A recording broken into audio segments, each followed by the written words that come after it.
las cosas, Padre. Creaste todas las cosas, Padre, y viste en ellas que eran buenas, Padre, en gran manera. Tú nos formaste, tú nos creaste, Padre, con un propósito. Tú hiciste, Padre, los cielos y la tierra, toda la creación, Padre. Y viste que todo era perfecto, como tú eres perfecto. Gracias te damos en esta mañana en el nombre de Yeshua, por las bondades que tenemos, Padre, y que podemos disfrutar de tu reino, papá. Podemos disfrutar de un Shabbat Shalom. Gracias te damos, Padre, por todo lo que tú haces en nosotros, por lo que tú haces en esta casa, Padre. En estas familias aquí representadas, cada una, Padre. Te bendecimos en el nombre de Jesús. Te damos la exaltación, Padre, y el honor a tu nombre. Ese nombre que es sobre todo nombre, Padre. Gracias te damos por podernos acercar a ti, porque tenemos entrada delante del trono tuyo, ese trono de gracia, de misericordia, de Rajem, papá. Tú rasgaste el velo, Padre, para que pudiésemos entrar confiadamente, Padre. No hay nada que tengamos que traer, Padre, ninguna ofrenda, solamente un corazón, Padre, dispuesto para que tú nos hables, para que tú, Padre, obres en nuestra vida tu perfecta voluntad, Padre. Nos disponemos a ti, Padre, disponemos nuestro corazón, disponemos nuestra mente, disponemos, Padre, nuestros sentidos, nuestros ojos, nuestros oídos, nuestros labios, Padre, todo nuestro ser, lo disponemos a ti, Padre, para que tú nos sigas hablando. Yo el primero, Padre, al cual le recae tu palabra, Padre. Tú nos has enseñado tantas cosas, papá, pero no queremos quedarnos solamente en la enseñanza, sino que queremos, Padre, que tú nos lleves a la práctica de tu palabra, al vivir tu palabra, Padre mío. Ayúdanos, papito Yahweh, en el nombre de Yeshua, como lo decía tu siervo, a hacer esa buena tierra, Padre. Esa tierra, Padre, que cuando cae la semilla, esa muere, crece y da su fruto al 100 por 1, Padre. Al 30, al 60 y al 100 por 1, Padre. En el nombre de Yeshua, háblanos a través de tu palabra en esta mañana, Padre. Toma nuestros labios, toma nuestro corazón, toma nuestros sentidos, Padre, y que podamos transmitir, Padre, lo que tú quieres para este pueblo, en el nombre de Yeshua, Padre. Nos encomendamos a tus manos y te pedimos en el nombre de Yeshua que nos hables.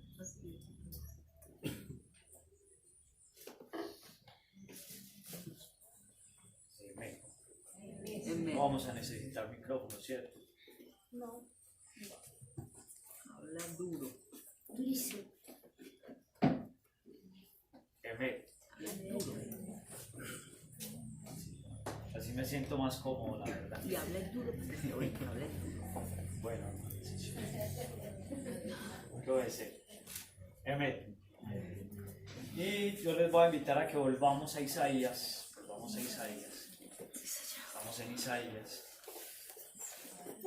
Así no se nos olvida. Amén. No se nos olvida. Isaías capítulo 52.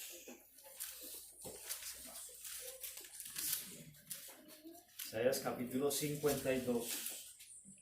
Vamos a empezar desde ahí para recordar. Amén. Ya lo tenemos. Dice, despierta, despierta. Vístete de tu poder, oh Sión. Vístete de tus ropajes hermosos, oh Jerusalén. Ciudad Kadosh. Porque el incircunciso y el inmundo no volverán a entrar en ti. Sal del polvo, levántate. Cautiva Jerusalén. Líbrate de las cadenas de tu cuello. Cautiva, hija de Sión. Porque así dice Yahweh. De balde fuisteis vendidos y sin dinero seréis redimidos. Porque así dice el Adón Yahweh. Mi pueblo descendió a Egipto al principio para residir allí. Después los asirios sin motivo los oprimieron. Y ahora, ¿qué hago yo aquí? Declara Adón. Viendo que se llevan a mi pueblo sin causa, también declara el Adón. Sus dominadores dan gritos y sin cesar mi nombre es blasfemado todo el día. Por tanto, mi pueblo conocerá mi nombre. Así que en aquel día comprenderán que yo soy el que dice, heme aquí. Heme, Amén. aquí estoy. Y en eso nos quedamos hace 8 días, ¿cierto? Algo así. Que fue un poquito largo. Juan Pablo el martes que yo llegaba de Bogotá, me dijo, pa, yo ayer me escuché otra vez toda la predicación del domingo. Muy bien.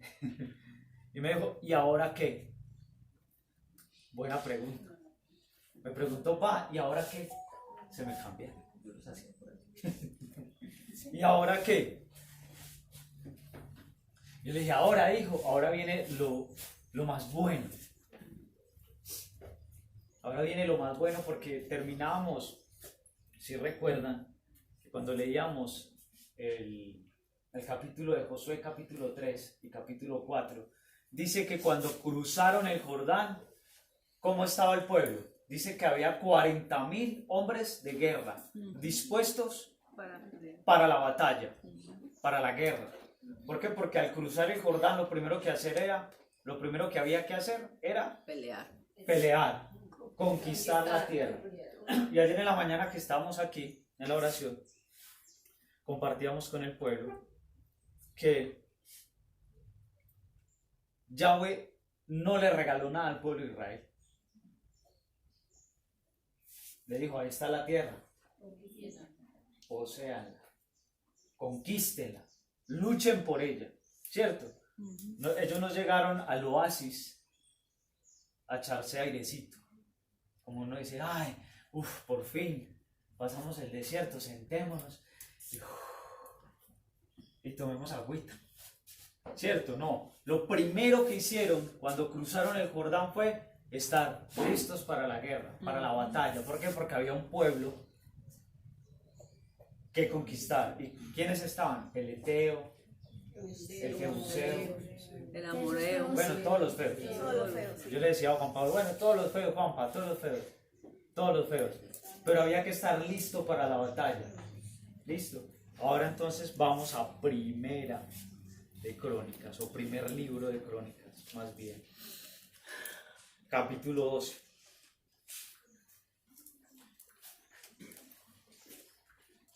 Y hace 8 días hablábamos de David, ¿cierto? Sí.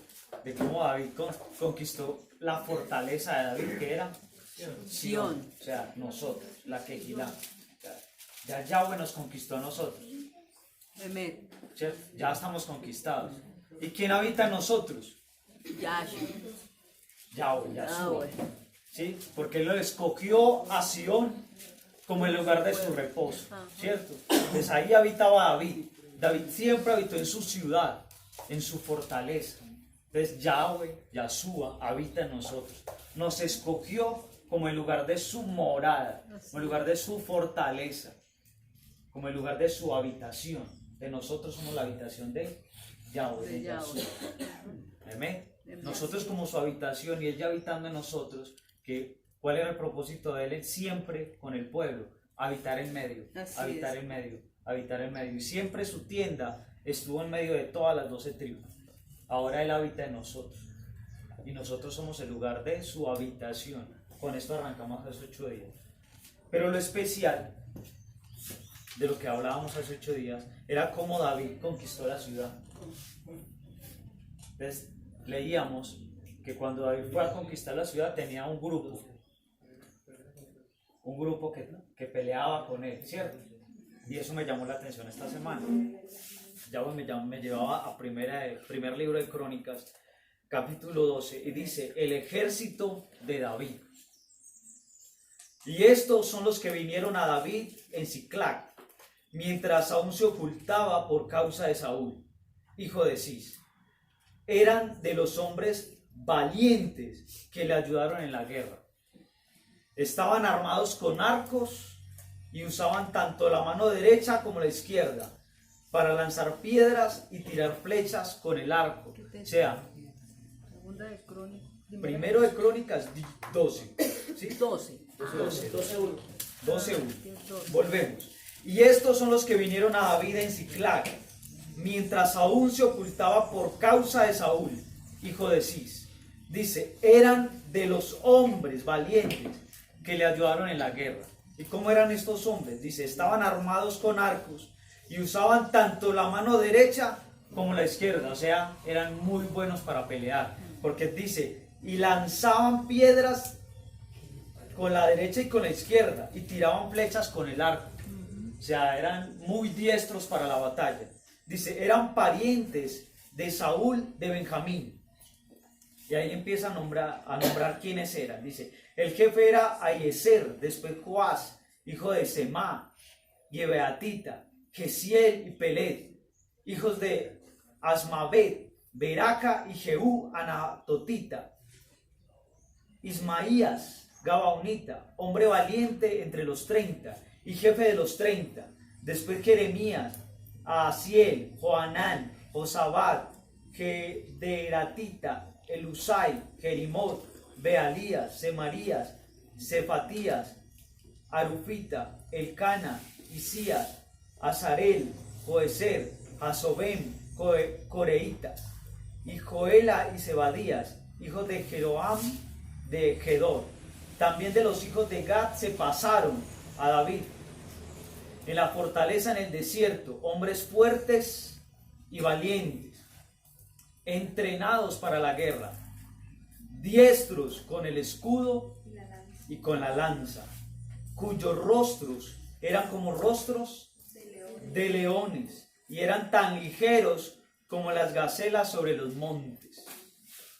Ezer fue el primero, Obadías el segundo, Eliab el tercero, Mismana el cuarto, Jeremías el quinto, Atai el sexto, Eliel el séptimo, Joanán el octavo, Esabad el noveno, Jeremías el décimo, Macbanai el undécimo, o sea, 11. De los hijos de Gad, estos fueron capitanes del ejército. El menor valía por 100 y el mayor por 1000. ¿Cómo era el ejército de David? 11 varones. Pero dice que el menor era como si fueran 100 y el mayor era como si fueran 1000. Haga la cuenta. Estos son los que cruzaron, y vea lo especial. Estos fueron los que cruzaron el Jordán en el primer mes, cuando inundaban todas sus riberas, y pusieron en fuga a todos los de los valles, tanto al oriente como al occidente. Entonces vinieron algunos de los hijos de Benjamín y Judá a David. ¿A dónde vinieron? Al lugar fuerte. A la fortaleza. ¿Quién es la fortaleza? Sion. Sion. Me llamaba la atención este capítulo, porque cuando David empezó a ser rey de Israel, también cruzó el Jordán. ¿Y cuándo lo cruzó? En el primer mes, dice, cuando inundaba todas sus riberas, o sea, en primavera. Y hace 8 días hablábamos de que estamos en, ¿qué, Carlita? En la primavera. En el primer mes, Ajá. en primavera, O sea, cuando las aguas inundaban todo, cuando empezaba a llover. Y esta semana sí que ha llovido, Oiga. y harto, en toda parte. duro. Yo esta semana viajé a Cali el martes en la tarde, y apenas llegué a Cali empezó a llover. Y me dijeron, hermano, se salvó porque estaba haciendo unos calores en este pueblo. Yo le dije, entonces me traje el agua para Cali. La lluvia temprana y la tardía. Anda con nosotros. Anda con nosotros la lluvia temprana y la tardía. Amén. Pero mire lo especial. El ejército de David, y el capítulo anterior, el 11, dice comienzo del reinado de David. Y lo primero que nombra cuando empezó el reinado de David fue cuál era el ejército con el que él peleaba. ¿Y cuándo pasó? En el primer mes inició su reinado. El primer mes del año, en primavera. Y también cruzaron el Jordán. También empezaron a poseer la tierra. ¿Sabe que yo siempre me imaginé, tengo muchos añitos, me imaginé y he leído, yo creo que bastante la Torá, que cuando murió Saúl y sus 3 hijos, yo pensé que en el reinado de Saúl el pueblo de Israel estaba bien. Todos creían lo mismo. Pero ayer que estuve leyendo, cuando antes de la muerte de Saúl, no tenían el arca. Ellos van y pelean, llevan el arca y los filisteos se llevan el arca. Y yo caí en cuenta, o sea que el pueblo de Israel estaba sin el arca, Sin la presencia de Yahweh. Desamparados totalmente. Estaban desamparados. Yo también hice como, yo no me acordaba de eso. Estaban sin el arca. Mataron al rey y mataron los 3 hijos. Mataron toda la descendencia. Eso está ahí un capítulo atrás, en el capítulo 10, dice, muerte de Saúl y de sus hijos. Lo leemos, dice, los filisteos pelearon contra Israel y los hombres de Israel huyeron delante de los filisteos y cayeron muertos en el monte Gilboa. Los filisteos persiguieron muy de cerca a Saúl y a sus hijos y mataron a Jonatán, a Abinadab y a Malquisúa, hijos de Saúl. Y arreció la batalla contra Saúl, los arqueros lo alcanzaron y fue herido por ellos.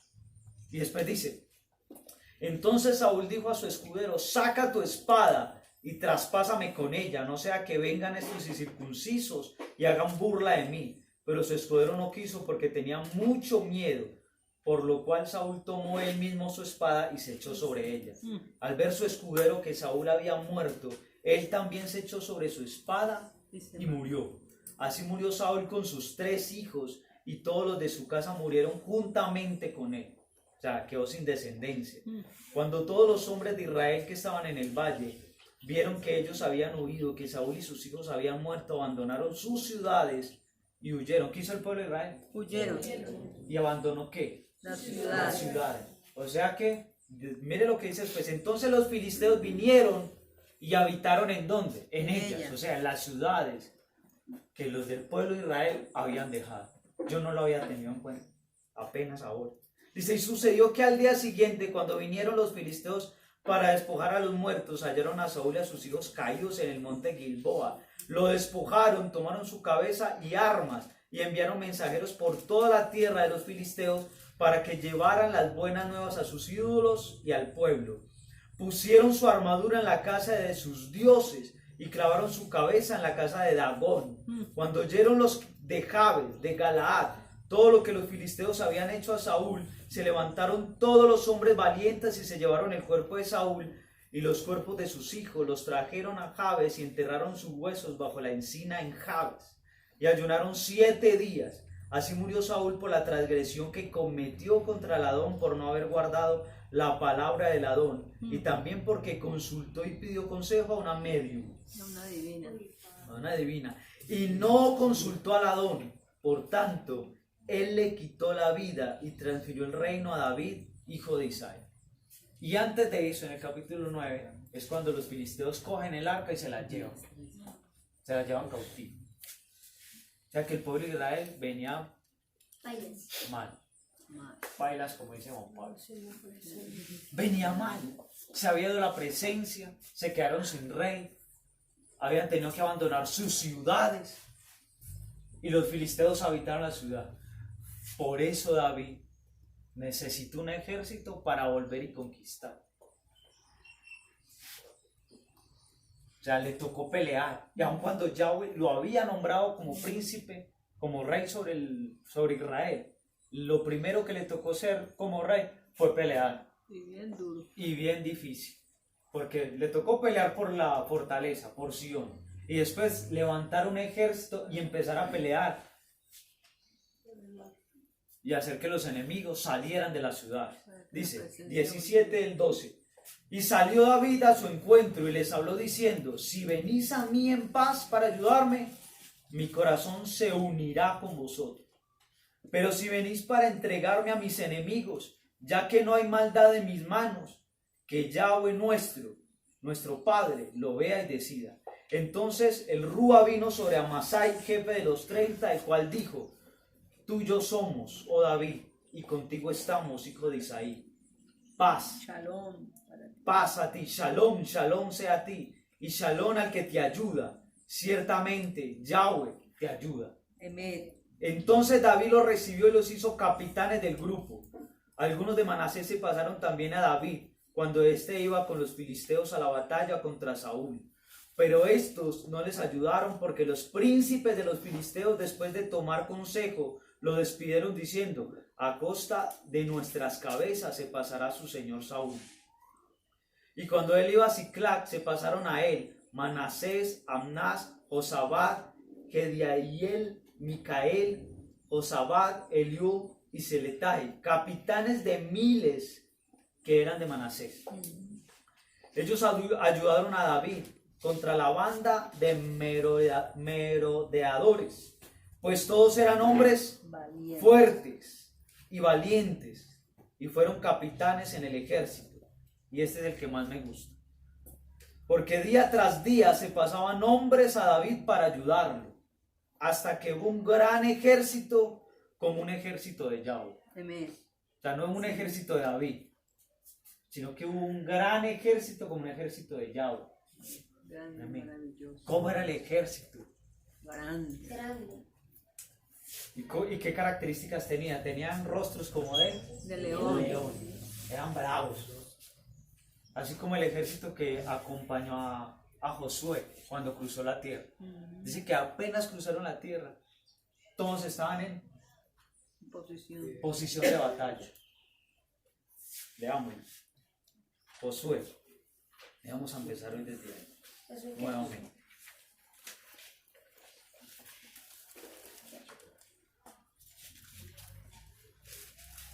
El 4.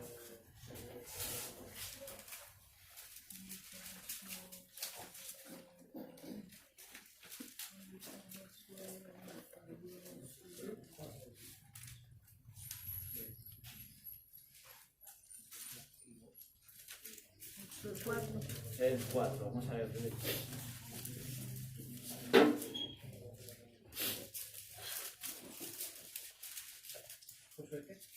4. Capítulo 4. Dice 12 piedras conmemorativas. Puro gobierno. Y sucedió que cuando todo el pueblo acabó de pasar el Jordán, el Adón habló a Josué diciendo: escoged 12 hombres del pueblo, uno de cada tribu.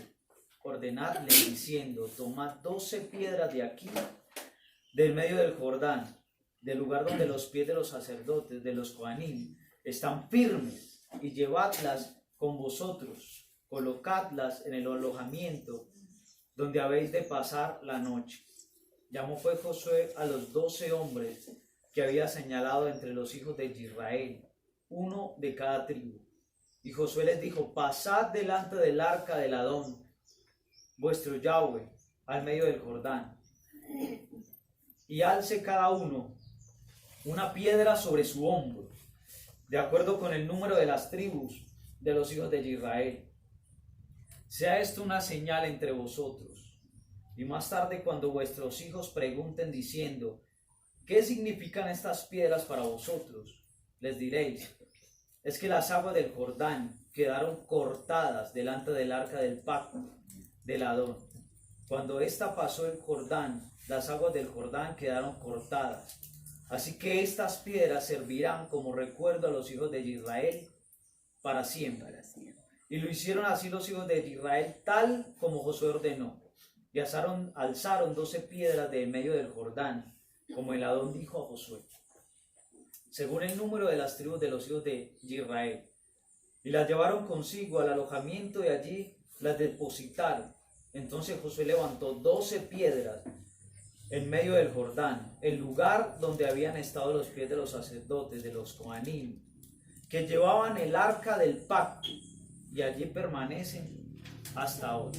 Porque los coanim que llevaban el arca estuvieron parados en medio del Jordán hasta que se cumpliera todo lo que el Adón había mandado a Josué que dijera al pueblo, de acuerdo con todo lo que Moisés había mandado a Josué. Y el pueblo se apresuró y pasó.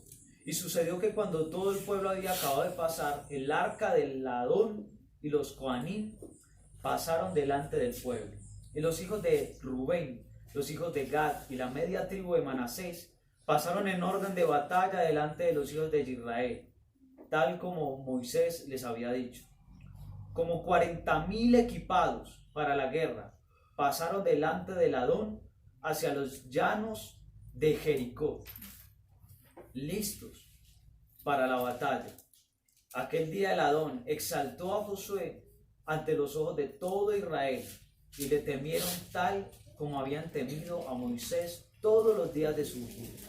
Entonces habló el Adón a Josué diciendo: ordena a los Joaní que llevan el arca del testimonio que suban del Jordán.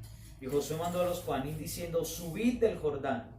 Y sucedió que cuando los Joaní que llevaban el arca del pacto del Adón subieron de en medio del Jordán, y las plantas de los pies de los Joaní salieron a tierra seca, las aguas del Jordán volvieron a su lugar y corrieron sobre todas sus riberas como antes. El pueblo subió el Jordán el día 10 del mes primero y acamparon en Gilgal, al lado oriental de Jericó.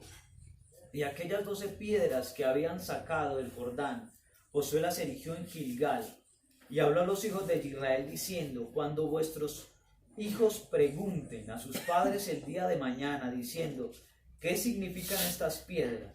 Entonces lo explicaréis a vuestros hijos diciendo: Israel cruzó este Jordán en tierra seca, porque el Adón vuestro Yahweh secó las aguas del Jordán delante de vosotros hasta que pasasteis, tal como el Adón vuestro Yahweh había hecho al mar rojo, de la misma manera, el cual él secó delante de nosotros hasta que pasamos, para que todos los pueblos de la tierra conozcan que la mano del Adón es poderosa, a fin de que temáis al Adón vuestro Yahweh para siempre. Todos los días de nuestra vida. Amén. Para siempre, todos los días de nuestra vida. Asimismo, como abrió el mar rojo, abrió el Jordán. ¿Saben por qué? Abrió las aguas, las dejó secas y volvió y dejó que siguiera el curso. Porque nadie más puede hacer eso. Nadie más puede abrir el mar. Si se van a devolver, miren por dónde se devuelven. Es como cuando usted le dan el pasaje de ida, pero no el de vuelta. Vaya, pero mire cómo se devuelve si se quiere devolver. De esa manera Yahweh hizo con el pueblo de Israel. Él los metió al desierto para que no volvieran al mundo, a Egipto. Y los sacó del desierto a la tierra para que no volvieran al desierto. Anoche que yo hablaba con mi mamá, a la more oiga, tocábamos ese tema. Y la pregunta que me hacía Juan Pablo esta semana, yo se la compartí a ella. Yo le dije: Juan Pablo me preguntó: ¿y ahora qué, papá? Le dije: ahorita a pelear. ¿Cómo hay que pelear? Ya vimos cómo tiene que ser el ejército, ¿cierto que sí? Bien equipado. Como dice acá Josué, estaban 40,000 en orden de batalla. En orden de batalla. ¿Y cómo fue el ejército que acompañó a David? Eran con rostros como de leones. Ya por lo menos le estaba viendo la... ¿Cierto, güey? Con rostro de leones. O sea, ¿usted ha visto el rostro de un león? Hermoso. Muy lindo. Serio. Pero es así. ¿Infunde qué? Respeto. Respeto, temor. Usted ve un león y usted no dice: ay, tan lindo el gatito usted. Ay, sí. Porque lo miró. Así eran los 11 del ejército de David. Infundían respeto. Infundían respeto, eran hombres de guerra y diestros. Tiraban con la izquierda y tiraban con la derecha. Yo con la derecha poco porque yo izquierdo. Y me imagino que el derecho me dirá lo mismo a la izquierda. De pronto nosotros que jugamos fútbol, ¿cierto, Carlitos? Pegamos con las dos. Más fácil. Pero eran hombres diferentes. Uno no encuentra mucha gente que haga las cosas con las dos manos. Eso tenemos que ser diferentes. Diferentes. Hombres diferentes. Que hacían con la izquierda lo mismo que con la derecha. Y si usted en el orden de vida natural busca personas que hagan así, muy pocas. Es como encontrar a alguien que escriba con las dos manos. Muy difícil. Muy difícil. A usted le quitan la diestra al que es derecho. Y me perdona la expresión, se embala. Se embala. Eran hombres diestros para la batalla. O sea, estaban Como bien preparado. para las que sea. Para usted tener esa característica.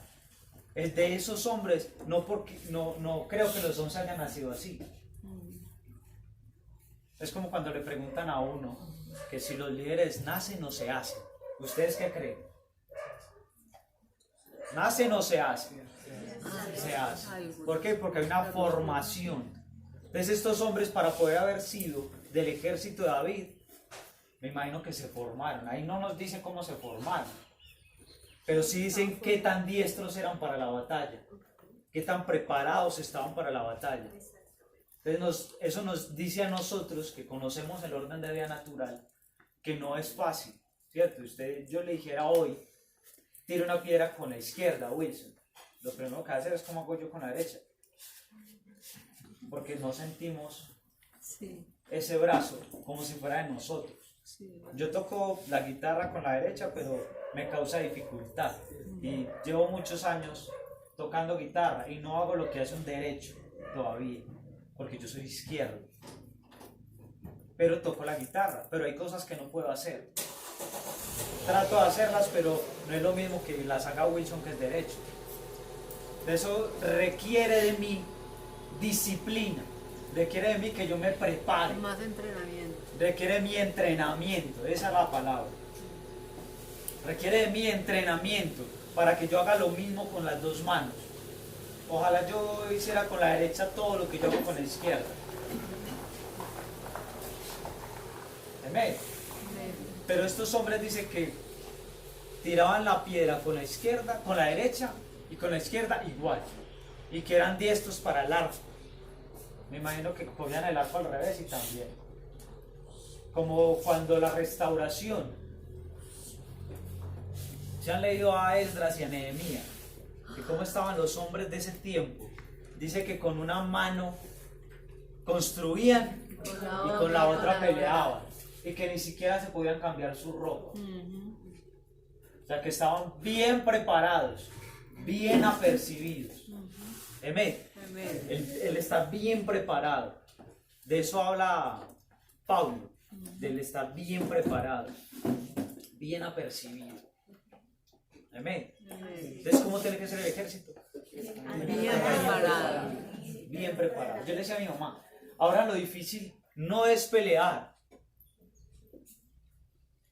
porque el pueblo de Israel iba seguro, ¿cierto? Porque Yahweh iba adelante. Yahweh siempre peleaba por ellos, siempre estaba ahí. ¿Sabe cuál fue el problema del pueblo de Israel cuando empezó a poseer la tierra? No, porque si habían hombres preparados para la guerra. El desierto sirvió para eso. Sino que después de que poseyeron la tierra, cuando caían en desobediencia, ¿qué pasaba? A cautiverio.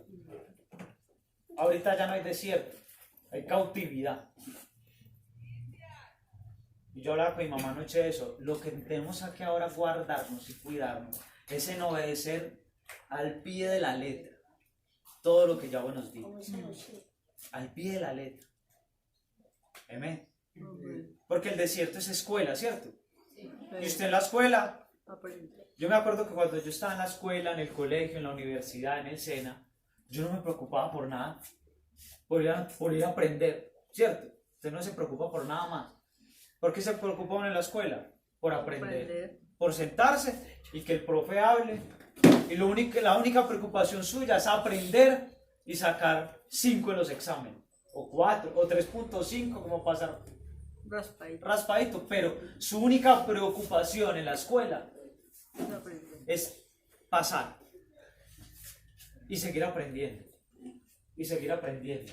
Y seguir aprendiendo. Ese es el desierto. Nuestra única preocupación en el desierto es que aprender, estar sentados y aprender, y aprender, y aprender, y sacar buena nota y pasar así sea raspado.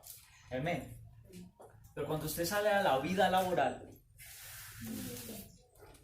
¿cuál es su preocupación? Que pagar arrendo, que comprar comida, hay que comprar vestido, ¿cierto? En el orden de vida natural, en lo que nosotros vivimos, lo que conocemos. No le estoy hablando de nada que no conocemos, ¿cierto que no? Estamos hablando de lo que conocemos. Ahora si pasamos ese orden de vida natural al orden de vida espiritual, el salir del desierto es que ya aprendimos, ya tenemos experiencia. Hace 8 días hablamos de experiencia. ¿Recuerdan que yo les decía que qué le falta para estar listo? Nada. ¿O va a esperar a estar listo? No. Y yo le decía, Alejo, ¿cierto que sí hemos aprendido algo? Y Alejo me decía que sí. Por lo menos a no equivocarnos, ¿cierto? Porque ya nos hemos equivocado. Ese era el desierto, aprender. Nos equivocamos muchas veces. Pueda que sí. Pero por lo menos ya aprendimos a cómo no volvernos a equivocar. A cómo no volver a cometer el error. A cómo no volver a sacar 1, sino sacar 5. Es como si yo les dijera a ustedes, les voy a hacer un examen que ustedes perdieron. Y les voy a preguntar lo mismo. ¿Qué van a hacer ustedes? Ah, ya sé que me va a preguntar. Entonces, ¿cómo les va a ir en el examen? Muy bien. ¿Cierto? Lo mínimo que puede pasar es que no se acuerde, pero se va a acordar porque ya sabe que lo perdí. Dije, me va a volver a preguntar lo mismo, yo voy a estudiar lo mismo. Y estudia lo mismo. ¿Cierto? Ese es el desierto. Pero la tierra hay que conquistarla. Entonces es cuando usted sale a buscar trabajo. A enfrentar. Usted va a buscar trabajo. ¿Y cómo se tiene que preparar para buscar trabajo? ¿Ya se preparó? En lo intelectual. Usted se pone la mejor percha. Se va bonito. Ustedes me vieran como me fui yo el lunes para Bogotá. Parecía un doctor. ¿Sabe a qué hora llegué? Me visitaron a las 8:30 de la mañana. Y estuve faltando 10 para las 7. Yo dije, debo estar temprano. Me levanté a las 6 de la mañana, me organicé, pedí el vehículo, me tomé un cafecito, llegó el vehículo a las 6:40, me monté, me fui para el edificio corporativo, para la empresa, presenté el carnet, me dijo, usted viene para la CESMEN, y yo, sí señor. Pues es a las 8:30, yo dije, no importa, hay que llegar temprano. Que por lo menos se vea que soy muy puntual. Claro. El resto es otra cosa, pero que se vea que soy puntual. Claro, sí, sí. Desde las 7 de la mañana me senté en esa sala a esperar. Fue el primero que llegó. Llegaron los directores, ¿qué más? Saluda a todos. Madrugó, me dijeron, madrugó. Ellos llegaron a las 7:30, yo, madrugó. Yo, sí señor, hay que madrugar. Hay que estar temprano. Claro. ¿Por qué? Porque yo estoy dispuesto para poseer la tierra. Claro, sí. Hay que estar preparado. ¿Cómo para... se presentaría Carlos Andrés a una entrevista? A las 9, entonces llega a las 9:10, no. Ya a las 8, llega afeitadito, llega peinadito, llega con la percha más bonita. ¿Por qué? Porque hay que, ¿qué es lo que busca uno en esas situaciones? Conquistar la tierra. Conquistar. Que digan, uy, tiene presencia este caballero, ¿cierto? Claro, porque usted quiere conquistar.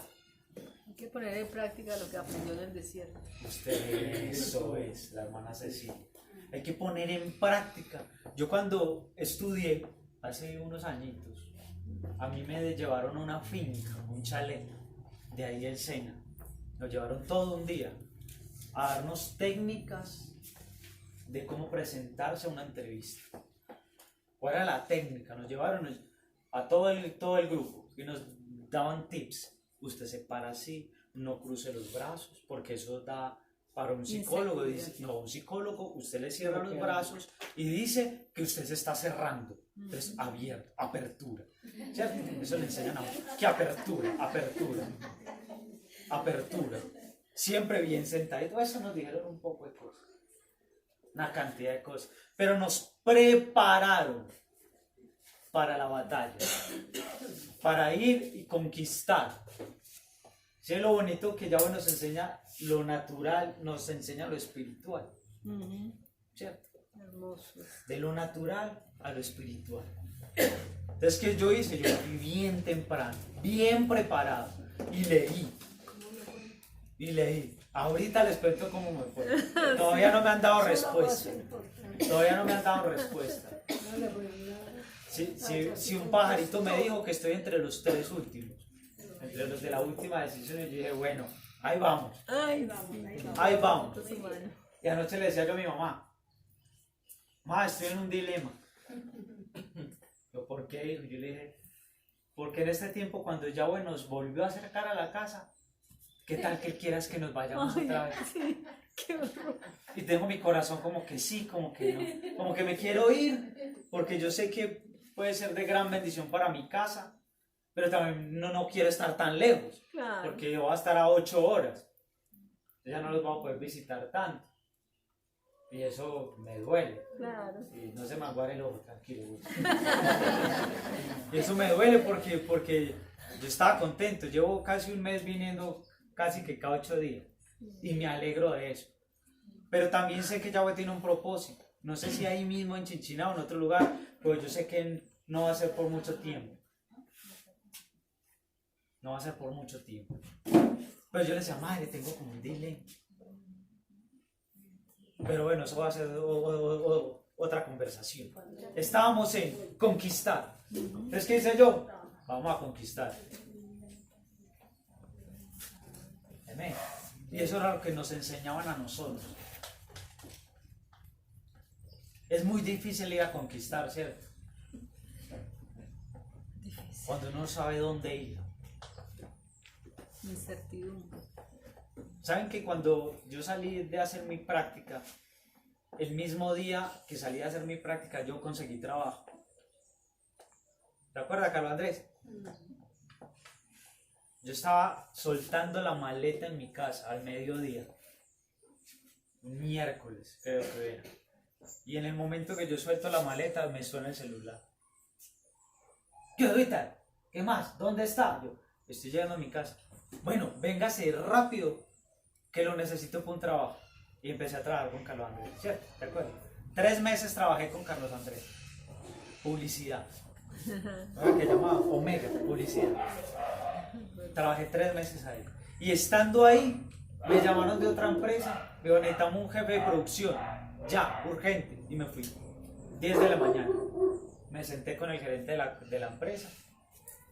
¿Cómo se llama? Fulano de tal. Hoja de vida, ya la hoja. Cuénteme, hermano, ¿usted qué sabe hacer? Yo hago esto, yo hacía esto, yo sé de esto, yo sé de esto, yo sé de esto, yo sé de esto. Y dije, bueno, eso es lo que yo necesito. ¿Puedo entrar a las 2 de la tarde? Yo sí, señor. A las 2 de la tarde estoy acá. Y ese día empecé a trabajar como jefe de producción de una empresa de supermercado. Ahora, si hoy me preguntaran, ¿usted qué sabe hacer? Mejor dicho. Tiene más. Yo sé hacer esto, yo sé hacer esto, yo sé hacer esto, yo sé hacer esto, yo sé hacer esto. De hecho, el lunes no me preguntaron yo qué sabía hacer. Solo me preguntaron, ¿cuánto tiempo lleva usted en la compañía? Yo llevo 10 años acá en la compañía. Estoy encargado de esto, de esto, de esto, de esto, de esto. Y ya. Qué bendición. No tuve que hablar mucho. Y me dijeron, ¿usted por qué cree que usted debería ser jefe? Yo, porque tengo la madera para ser jefe. En 1 minuto y en 15 minutos salí. Pues, yo, ¿qué más voy a decirle al jefe que ya me conoce? Claro. El testimonio No, suyo. yo dije, no necesito hablar mucho. Lo que es. El testimonio habla por. Yo dije, si eso es lo que Yahweh quiere, amén. Claro, Y si no, pues amén también. También estoy bien donde estoy. Claro. Amén. claro.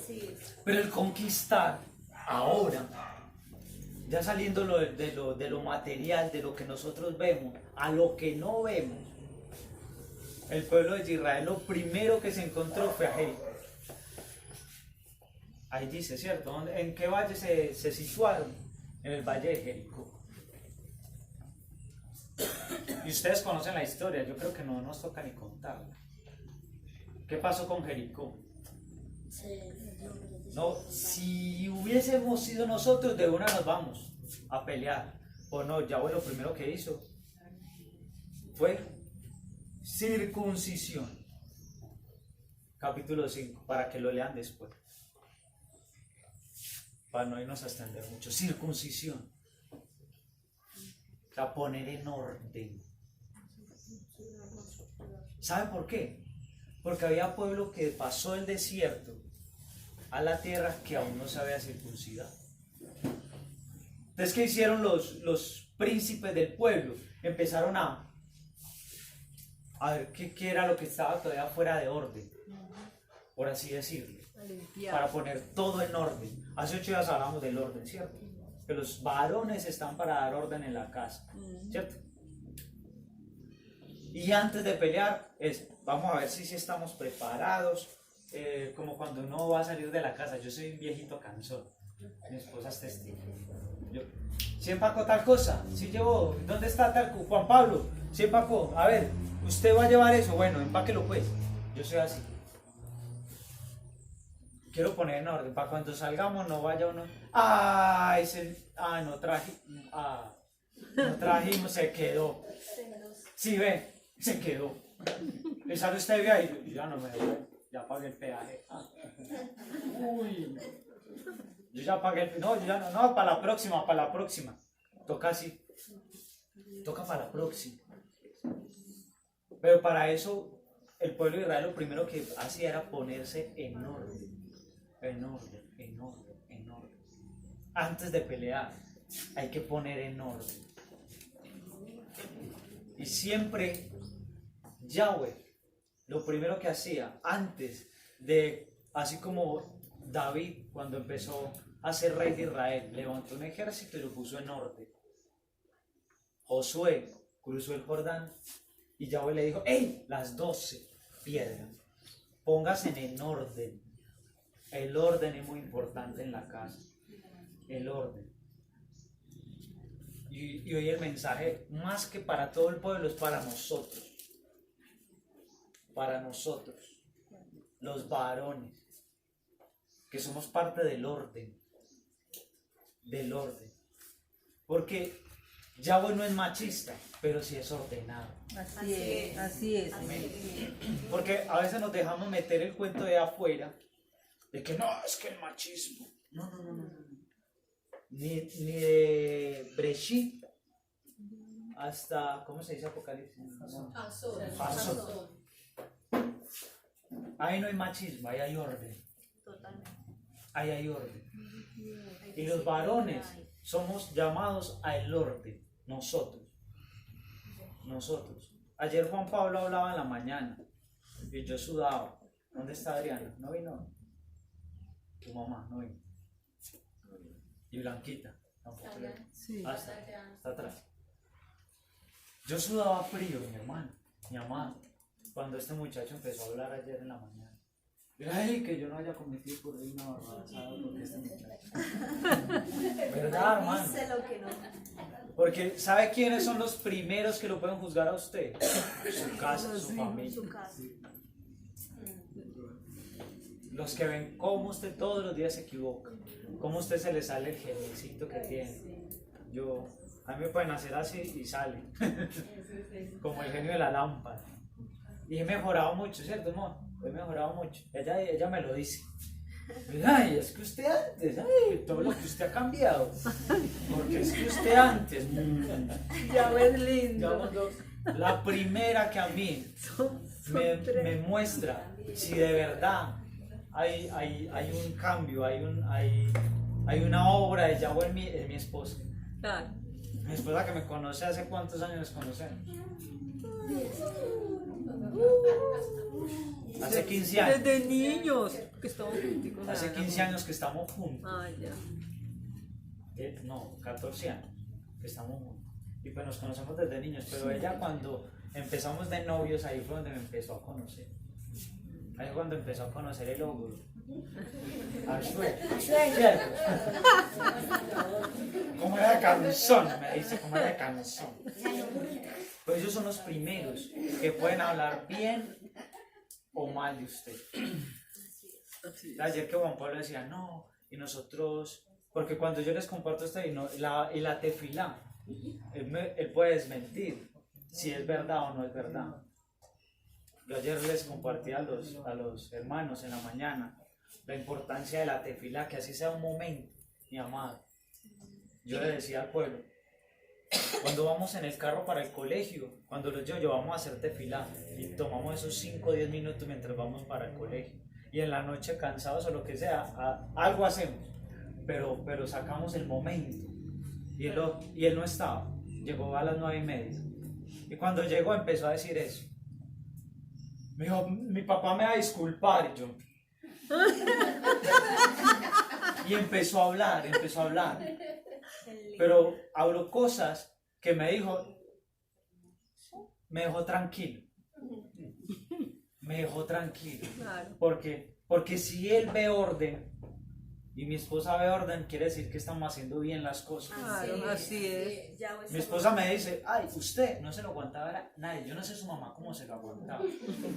Pero ahora, bueno, entonces sí aprendimos en el desierto. Ajá. Sí hemos aprendido. Y sabe, les voy a compartir algo. Esta semana que yo estaba en Cali con una compañerita, íbamos caminando, salimos de un centro comercial que estábamos comiendo y me preguntó, José, ¿tú cuántos llevas con tu esposa? Yo este año cumplo 12 años de casado. 12 años de casado cumplo este año. Me dijo, José, y es muy difícil la convivencia, porque ella lleva apenas 2 con su esposo. Y yo le dije, ¿sabe que no? No es difícil. Para no desanimarla. Es un chiste, yo ya no es difícil. Con Yahweh no es Y para mí los primeros 5 años fueron los más difíciles. ¿Cierto, amor? Fueron los más difíciles. Por muchas cosas. para todos. Pero llegó un momento donde la relación a veces se vuelve tan difícil que llega un momento donde usted dice, o esto se acaba o sí. ¿Les ha pasado? Muchas veces. Y ahí fue cuando llegó Yahweh Va a poner con orden. su refrigerio y me dijo, si es tanto el amor, hay que cambiar. ¿Yo? Pero porque yo. Pero porque yo, y mi esposa estaba testigo, yo he cambiado mucho. No soy el mismo de hace 10 o 15 años.